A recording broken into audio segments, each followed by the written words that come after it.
2021 সালের সেই বৃষ্টি ভেজা রাত মনে আছে? তখন সবাই ভুলেই গিয়েছিল কে এই পিটার পার্কার। বন্ধু, প্রেমিকা বা মেন্টর কাউকেই পাশে না নিয়ে একাই লড়াই করেছিল স্পাইডারম্যান। 2026 সালে কি সেই একাকিত্ব শেষ হতে যাচ্ছে, নাকি শুরু হচ্ছে এক নতুন গল্প?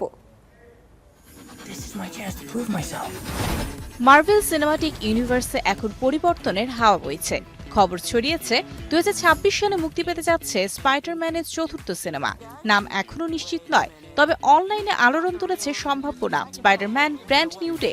এবার টনি স্টার্কের আয়রন স্পাইডার স্যুট নেই, নিজের হাতে বানানো সাধারণ পোশাকে দেখা যাবে স্পাইডারম্যানকে নিউ ইয়র্কে। মার্ভেল ও সনি অফিসিয়ালি 24 জুলাই 2026 সালের তারিখ ঘোষণা করেছে, কিন্তু সিনেমার নাম এখনো গোপন। নিশ্চিত খবর হলো টম হল্যান্ড আবারও ফিরে আসছেন স্পাইডারম্যানের ভূমিকায়। এবার কোনো মাল্টিভার্স নয়, গল্প হবে সরল ও মাটির কাছাকাছি। কিন্তু গল্প কি শুধু স্পাইডারম্যানের?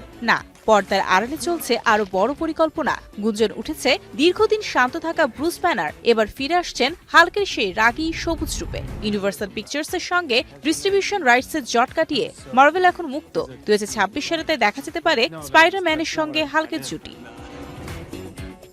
যদিও হাল্কের একক সিনেমার তারিখ এখনো ঘোষণা হয়নি, ভক্তদের ধারণা 2026 সাল এমসিইউ এর জন্য বড় বছর হতে যাচ্ছে। এ বছরই বিদায় হবে পুরনো পিটার পার্কার, আর জন্ম নেবে নতুন ও চিরচেনা হিরোরা। অপেক্ষা এখন সময়ের। 2026 সালে কি সত্যিই দেখা যাবে ব্র্যান্ড নিউ ডে, নাকি এটি শুধুই ভক্তদের উত্তেজনা? সময়ই জানাবে এমসিইউ এর ভাগ্য। Mario Sen, star entertainment.